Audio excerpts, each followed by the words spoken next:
पौराणिक कथा के आधार पर जो भाई बहन का ये उत्सव मनाया जाता है, इसे भाई दूज के नाम से यानी भैया दूज के नाम से जानते हैं। तो पौराणिक कथा के अनुसार यमराज अपनी बहन यमुना से बहुत प्यार किया करते थे। दोनों में अत्यधिक स्नेह था, लेकिन यमराज अपने कार्यों में व्यस्त होने के कारण अपनी बहन के घर जल्दी से जा नहीं पाते थे। एक दिन उन्हें स्मरण आया, काफी दिन बीत गए, बहन के पास जाना चाहिए। और जिस दिन वे बहन के पास जाते हैं, यमुना उनकी बहन बहुत खुश होती है, उनको तिलक निकालती है और अपने घर खाना खिलाती है। यमराज बड़े प्रसन्न होते हैं और तभी से वे इस त्योहार के बारे में बताते हैं कि जो भाई अपनी बहन के घर इस दिन यानी भैया दूज के दिन जाकर के तिलक करवा करके बहन के घर खाना खाएगा, तब उनके घर में ना कोई अकाल मृत्यु होगी और ना कोई रोग बड़ा आएगा। दोस्तों, समय धीरे धीरे करके बदलता गया और अब यदि भाई बहन के घर नहीं जा सकता समय के अभाव में, तो बहनें भाई के घर आ जाती हैं। बात एक ही हुआ करती है, पर भाई बहन का ये जो पवित्र त्योहार है, इसको यदि कोई व्यक्ति अपने मन से सच्चे प्यार से मनाता है, उसके ऊपर यमराज की विशेष कृपा हुआ करती है। पर दोस्तों, जैसा कि मैं बताना चाह रहा हूं कि क्या भैया दूज केवल भाई और बहन तक जो हम तिलक निकालते हैं, बहनें तिलक निकालती हैं, वहीं तक सीमित है या इससे आगे भी कुछ और है? दोस्तों, अब जो इससे आगे है वह मैं आपको सारांश में बता देता हूं। दोस्तों, एक महिला अपने छोटे बेटे के साथ बाहर घूमने के लिए निकली थी कि सड़क पर किसी गाड़ी से उनका एक्सीडेंट हो गया। उनके पैर में चोट लगी, उनके मस्तक में चोट लगी, वे सड़क पर गिर गई।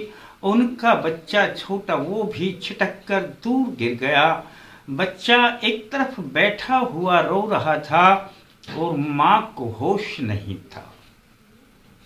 आने जाने वाले सैंपति तो बहुत दिखाते उनके प्रति कि देखो कितना दर्दनाक हादसा हुआ, और कोई उनकी मदद करने को तैयार नहीं, कोई आगे नहीं आया।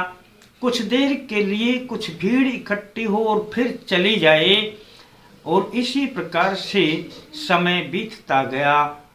दोस्तों, कुछ समय के बाद एक दो घोड़े लगे हुए एक गाड़ी वहां से आती है।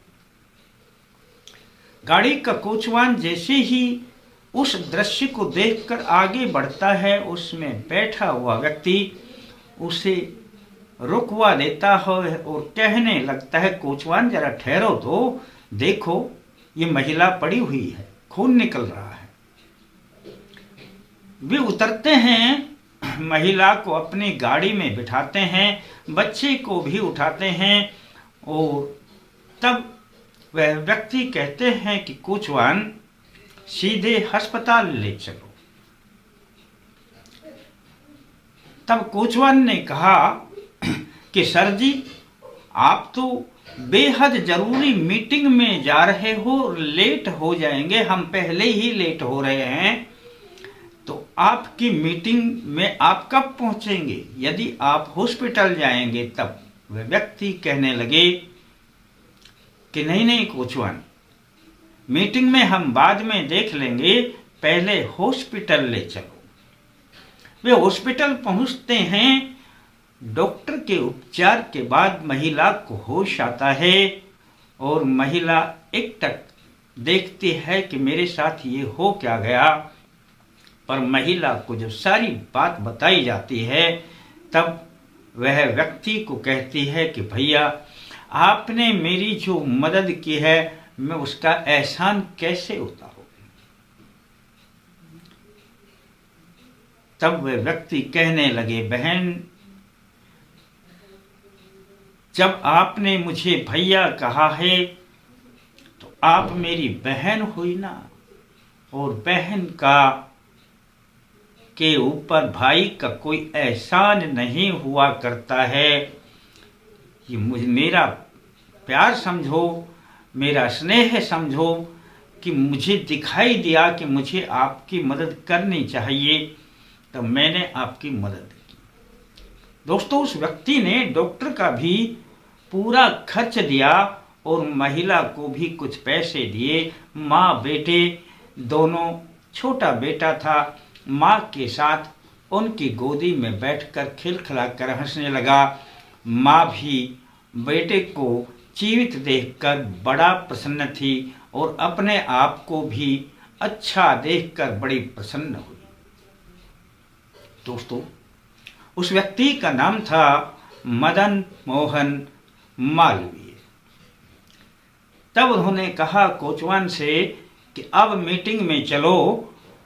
तब कोचवान ने कहा कि मीटिंग तो समाप्त होने को आई होगी, अब तो हम लेट हो गए। तब उन्होंने कहा कि कोई बात नहीं, हम 5 मिनट भी वहां पर पहुंच जाएंगे तब भी ठीक रहेगा। दोस्तों, वे आगे बढ़ गए और उन्होंने अपनी मीटिंग अटेंड की। दोस्तों, इस प्रकार का प्यार जो भाई बहन का हुआ करता है, केवल अपना व्यक्ति का केवल अपनी बहन से ही प्यार नहीं हुआ करता।